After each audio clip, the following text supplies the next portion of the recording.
खोटं आधार कार्ड वापरून लोकांना आणलं, त्यांना कदाचित पैसे दिले, मतदान करून घेतलं बीजेपीच्या माणसाला आणि परत ते मतदार हे कॅन्सल करून बाहेर निघून गेले. याला आपण मिसिंग वोटर्स आता तसं म्हणू शकतो. आता जो ऍड्रेस आम्ही दिला होता, एका घरावर 188 नावं होती. एक तर ते घर नाहीच आहे, पण आम्ही म्हटलं की चला माणसं तर शोधूया. आता ती माणसं शोधत असताना त्यातले 69 नावं जी माणसं होती ती गावामध्ये आज सापडत नाहीत. आणि जे इतर लोक जे आहेत इथं तिकडं दुसऱ्या गावातली, ह्या गावातली, त्या गावातली अशी कुठेतरी तिथं रजिस्टर केलेली आहे.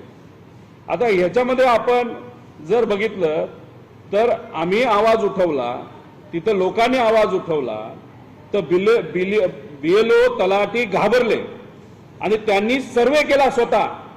आता त्यांनी सर्वे केला, त्यांना देखील या घरावर जे 69 नावं ती सापडली सुद्धा नाही. मग मतदानाला ही आली कुठून?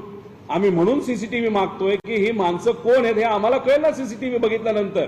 पण इलेक्शन कमिशनने सांगितलं की आम्ही ती नावं नाही तर तो व्हिडिओ तिथं तुम्हाला देऊ शकत नाही. तिथले जे सदर नागरिक आहेत, लक्ष देऊन काम करणारे कार्यकर्ते, आवाज उठवल्यानंतर केसनन गावाच्या चावडीवर घुसखोरी केलेल्या मतदारांची यादी म्हणजे 1500 लोकांची यादी आणि जे दुबार आहेत त्यांची वेगळी यादी अशी तिथं लावलेली आहे. म्हणजे अशा पद्धतीने याच्या पुढे आपल्याला तिथं काम करावं लागेल. त्याची काय नावं जी आहेत संशयित व दुबार मतदार ती नावं दिलेली आहेत. ते हिंदू पण आहेत, मुस्लिम पण आहेत, सगळ्या समाजाची तिथं आहेत.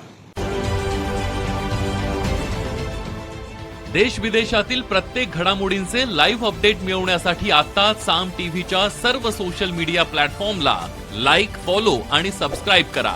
तसंच सर्व नोटिफिकेशनसाठी बेल आयकॉन प्रेस करायला विसरू नका.